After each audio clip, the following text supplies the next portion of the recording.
Hello बच्चों, आप लोग कैसे हैं। आई होप आप लोग अच्छे होंगे, मज़े में होंगे।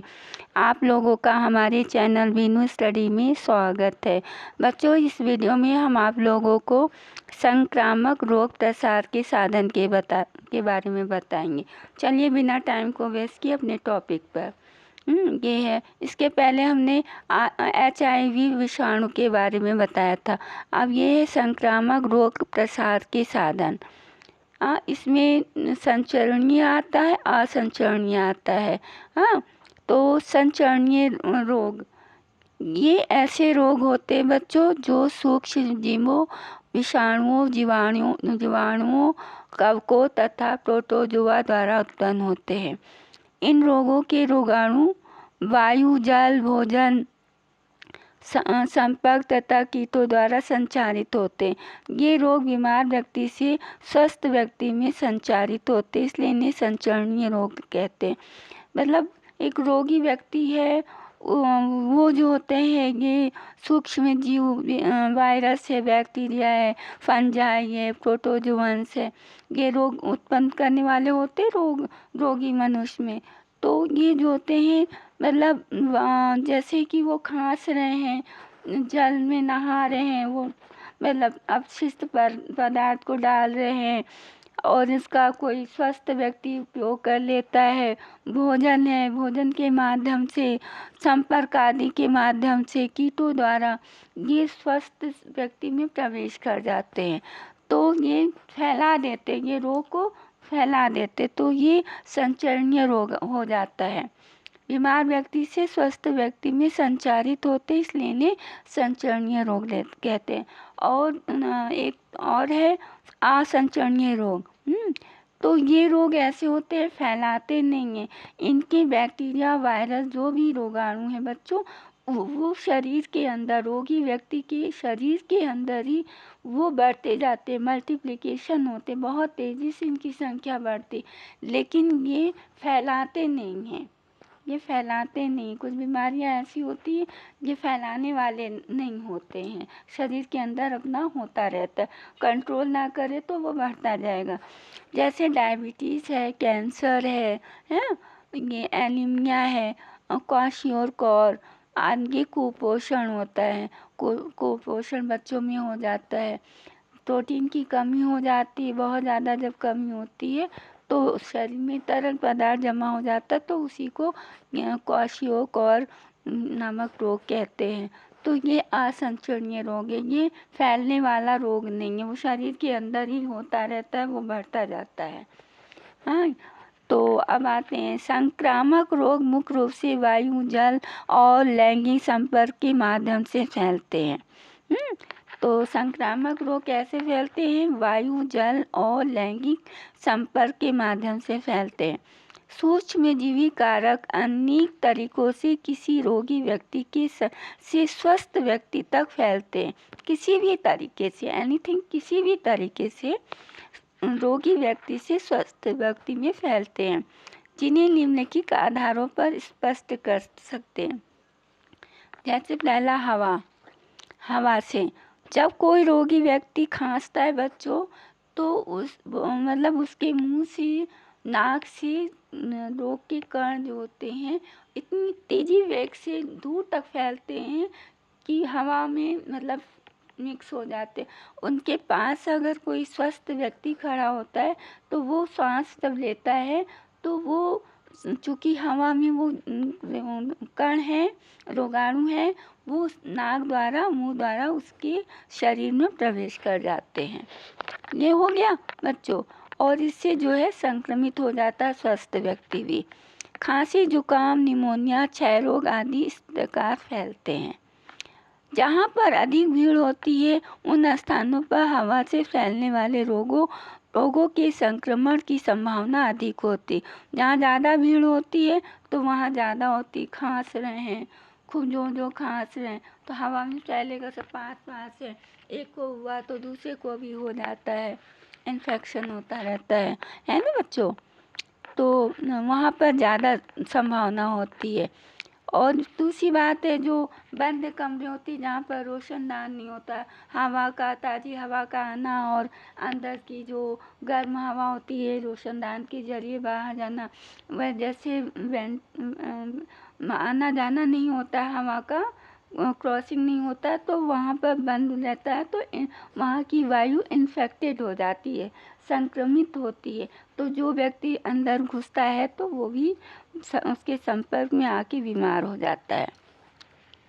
हाँ, उस स्थान पर हवा से फैलने वाले रोगों के संक्रमण की संभावना उतनी अधिक हो जाती। दूषित वायु से रोगों का संक्रमण रोगी के पास खड़े व्यक्ति को होने की अधिक होती है। अधिक भीड़ वाले एवं कम रोशनदान वाले घरों में वायु संक्रमित रोग होने की संभावना ज़्यादा होती है। ये हो गया बच्चों।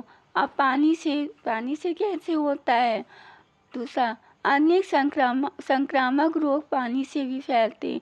जब कोई बीमार व्यक्ति है, कहीं जा रहा है नदी में नहाने के लिए, हाँ, ये जो है बीमार व्यक्ति के अवशिष्ट पेय जल में मिल जाते हैं, तो कोई किसी भी कारण से जो है अवशिष्ट उसके रोगी व्यक्ति के जो पीने वाला जल है उसमें पड़ गया, तो वो स्वस्थ व्यक्ति अगर जाने अनजाने में पी लेता है तो वो संक्रमित होता है, उसके रोगाणु उसके शरीर में चले जाते हैं, हाँ, उसके प्रवेश कर जाते हैं और वह भी रोगग्रस्त हो जाता है। ऐसे रोग अधिकतर साफ पेयजल न मिलने के कारण फैलते हैं। जब एकदम साफ सुथरा पेयजल नहीं होगा तो बच्चे बीमार हो जाएंगे। जैसे हैजा, पेचिश आदि रोग इसी में आते हैं। तीसरा है लैंगिक संपर्क से। कुछ रोग ऐसे होते हैं जब दो व्यक्ति लैंगिक संपर्क में आते हैं, लैंगिक क्रियाएं होती हैं, तो उनके एक के रोगाणु जो होते दूसरे के स्वस्थ व्यक्ति के शरीर में प्रवेश कर जाते हैं, हाँ, एक दूसरे के संपर्क में आ जाते हैं, तो सूक्ष्म जीव रोग जो होते हैं संक्रमित व्यक्ति द्वारा दूसरे में पहुंच जाते हैं। जैसे सिफिलिस, एड्स आदि रोग इस प्रकार एक दूसरे तक स्थानांतरित हो जाते हैं। परंतु ऐसे संचारी रोग सामान्य संपर्क, जैसे मतलब हाथ मिला रहे हैं, ऐसे एड्स वाले रोगी जो होते हैं, सिफिलिस वाले रोगी जो होते हैं, हाथ मिला रहे हैं, गले मिल रहे हैं, साथ में उठ रहे हैं, बैठ रहे हैं, ऐसे नहीं हो, कुश्ती लड़ रहे हैं या कोई अन्य मतलब जगह पर साथ साथ बैठे हुए हैं, सामाजिक रूप से एक दूसरे के संपर्क में हैं, एक दूसरे के साथ, तब नहीं फैलते हैं। किंतु एड्स जो है जो होते हैं ना, रोगी व्यक्ति के शरीर का जो खून है, ब्लड है, वो स्वस्थ के शरीर में चला जाता, तो उसके रोगाणु भी उसके शरीर में चले जाते। या फिर गर्भावस्था में जो माता रहती हैं तो उनके शिशु में भी रहते हैं, और जब वो दूध पिलाती हैं तो उन बच्चे के शरीर में भी आ जाते हैं। तो इस तरह संचारित होते रहते। बच्चों, आई होप ये सब अच्छे से समझ में आ रहा होगा। चौथे है जंतुओं के द्वारा, मच्छरों कीटों के द्वारा। कुछ रोग अन्य जंतुओं द्वारा भी संचारित होते हैं। ये जंतु रोगाणु, ये मतलब होता है जो संक्रमण करने वाले कारक होते हैं, उनको कहा जा रहा है, को रोगी से लेकर के अन्य नए पोषी तक पहुंचा देते हैं। ये जंतु रोगाणु को रोगी व्यक्ति से लेते हैं और नए पोषी मतलब दूसरे स्वस्थ मनुष्य के तक पहुंचा देते हैं। अतः ये मध्यस्थ का काम करते, रोग वाहक का काम करते, इसको वेक्टर इंग्लिश में कहते हैं। सामान्य रोग वाहक मच्छर हैं।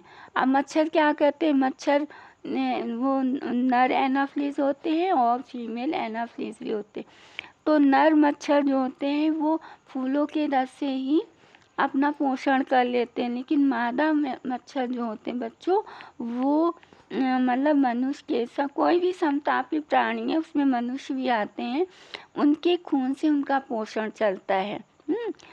तो वही चीज़ है, तो वो काटते हैं और जो है रोगी व्यक्ति को काटेंगे तो उसके रोगाणु स्वस्थ व्यक्ति को काटने से उसमें प्रवेश, उसके ब्लड में आ जाते हैं, उसके शरीर में प्रवेश कर जाते हैं बच्चों। ठीक है, मच्छर की बहुत सी ऐसी प्रजातियां हैं जिन्हें अत्यधिक पोषण की आवश्यकता होती है जिससे कि वे परिपक्व अंडे दे सके।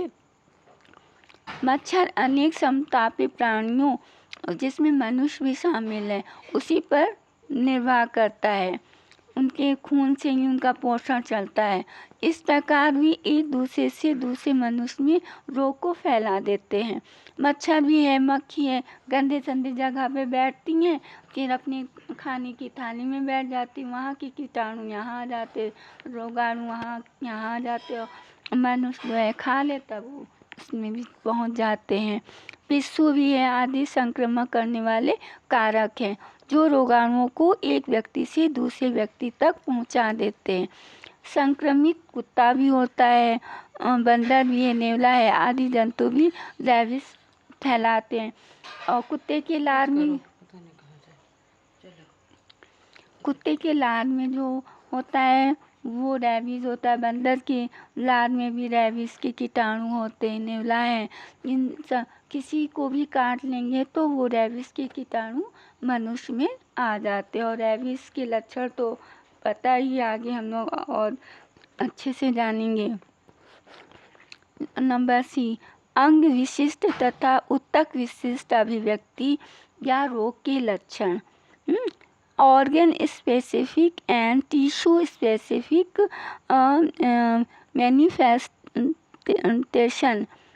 मैनिफेस्टेशन। अब विभिन्न साधनों द्वारा रोग उत्पन्न करने वाले सूक्ष्म जीव शरीर में प्रवेश करते। बहुत से साधन होते हैं जो रोग उत्पन्न करने वाले सूक्ष्म जीव शरीर में प्रवेश करते। सूक्ष्म जीव की अपेक्षा हमारा शरीर बहुत बड़ा होता है, कहाँ छोटा सा है और कहाँ हमारा शरीर बड़ा है। अतः हमारे शरीर में बहुत से स्थान होते हैं, अंग होते हैं, ऊतक होते हैं आदि हैं, जहाँ से वे सूक्ष्म जीव जा सकते, जैसे नाक है, कान है, मुंह है, हाँ, आँख है, ये सब बहुत सी जगह है जो सूक्ष्म जीव आसानी से हमारे शरीर में प्रवेश कर जाते हैं। सूक्ष्म जीवों की विभिन्न प्रजातियां शरीर के विभिन्न भागों में विकसित होती है। हाँ, ये नहीं है कि किसी एक जगह, तो किसी भी मतलब शरीर के विभिन्न भागों में विकसित होती हैं। ऐसा चुनाव उनके प्रवेश के स्थान पर निर्भर होता है। यदि वे हवा से नाक द्वारा प्रवेश करें तो वे सीधे फेफड़े में जाते हैं, तो ऐसे बैक्टीरिया से 6 रोग होता है। जब फेफड़े में जा रहे हैं तो बैक्टीरिया जा रहा है तो 6 रोग हो जाएगा। और यदि वे मुंह के द्वारा प्रवेश करते हैं तो आहार नाल में सीधे जाता है, तो कौन से रोग होते हैं भाई? टाइफाइड रोग हो जाते हैं। टाइफाइड रोग उत्पन्न करने वाले बैक्टीरिया जाते हैं अंदर। यदि वे यकृत में जाएंगे तो हेपेटाइटिस बैक्टीरिया जो पीलिया के वाहक कारक होते, पीलिया रोग हो जाता है। परंतु सदैव ऐसा नहीं होता बच्चों। HIV वायरस जो लैंगिक अंगों द्वारा शरीर में प्रवेश करता है वो लसिका ग्रंथियों में फैलता है। लिम्फोसाइट का काम क्या होता है बच्चों? हमारे शरीर पर कोई भी रोगाणु आक्रमण करता है तो लिम्फोसाइट जो होता है, इम्यूनिटी सिस्टम है उसके अंदर, वो लड़ता है, प्रतिरक्षा तंत्र होता है, उसी के कारण ही होता है। वो तुरंत मुकाबला करता है और कीड़ करता है, जिससे हमारे शरीर में रोगाणु प्रवेश नहीं करता और हम स्वस्थ रहते हैं। ठीक है बच्चों, तो ये लिम्फोसाइट में चला जाता है और लिम्फोसाइट को ये नुकसान पहुंचा देता है। लिम्फोसाइट को ये पहुंचा देता है नुकसान। ये कहाँ गया? लसिका ग्रंथियों में फैलता है।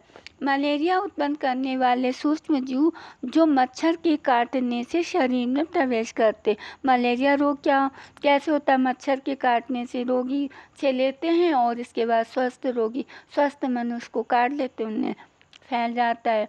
इसी तरह मस्तिष्क ज्वर भी होते हैं बच्चों। ये भी जापानी मस्तिष्क ज्वर कहा जाता है। ये भी मच्छर के काटने से ही होता है। तो मच्छर के काटने से जो होता है वायरस भी मच्छर के काटने से शरीर में पहुंचता है, वायरस से होता है ये।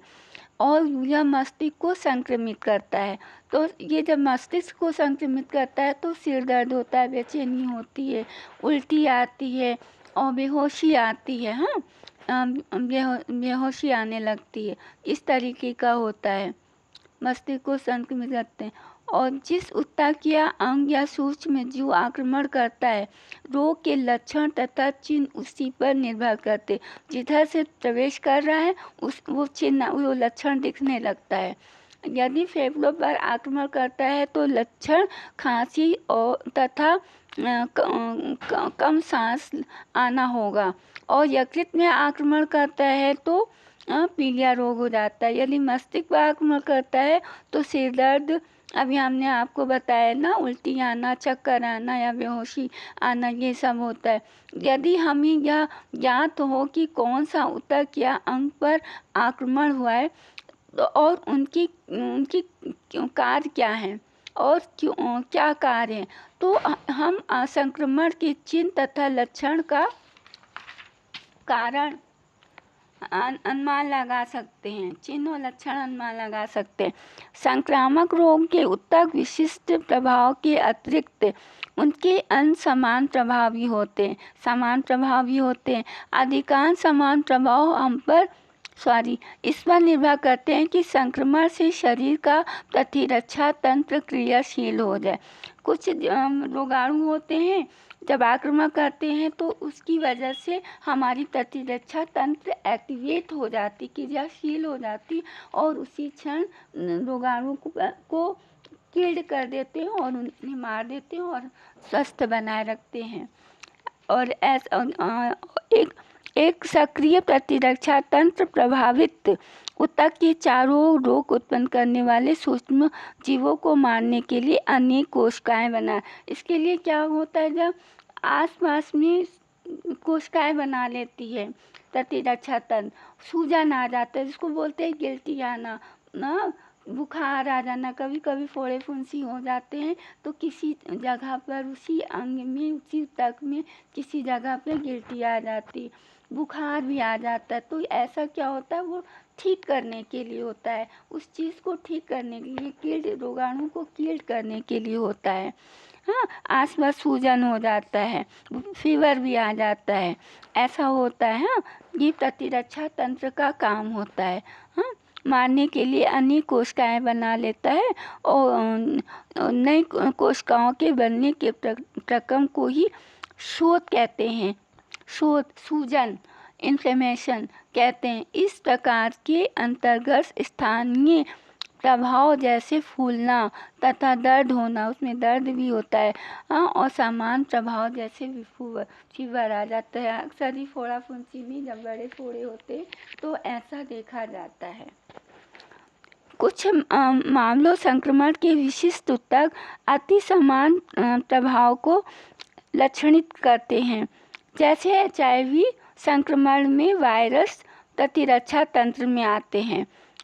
HIV जो होते हैं प्रतिरक्षा तंत्र में आते हैं और इसके कार्य को नष्ट कर देते हैं। इस प्रकार HIV एड्स से बहुत से प्रभाव इसलिए होते रहते, छोटे मोटे मतलब आक्रमण रोगाणुओं के होते रहते हैं और शरीर में प्रभाव डालते रहते हैं। हाँ, जो कि अगर प्रतिरक्षा तंत्र हमारा मजबूत है तो ये सब छोटे छोटे रोग खत्म हो जाते हैं, स्वतः ही हावी नहीं होने पाते हैं। लेकिन जब HIV है और प्रतिरक्षा तंत्र उसकी वजह से बहुत वीक है तो ये छोटे मोटे रोग हमारे शरीर में आक्रमण करते रहते हैं। बहुत से प्रभाव इसलिए होते हैं क्योंकि हमारा शरीर प्रतिदिन होने वाले छोटे संक्रमणों का मुकाबला नहीं कर पाता है। हल्के खांसी जुकाम से भी निमोनिया हो जाता है। हाँ, देखिए, छोटी मोटी जो बीमारी होती है उससे भी बड़ी बीमारी हो जाती है। इस प्रकार आहार नाल के संक्रमण से दुधिर युक्त प्रभाविका हो सकता है। अंततः ये अनसंक्रमण ही HIV एड्स के रोगी की मृत्यु का कारण बनते हैं। यही सब छोटे मोटे रोग जो होते हैं ठीक हो जाते हैं अपने आप, दवा से ठीक हो जाते हैं, लेकिन ये हावी हो जाते हैं और बढ़ते जाते हैं और बीमार हो जाते हैं। रोग की तीव्रता की अभिव्यक्ति शरीर में स्थित सूक्ष्म जीवों की संख्या पर निर्भर करती है। रोग कितना है तो सूक्ष्म जीवों की संख्या पर निर्भर करे।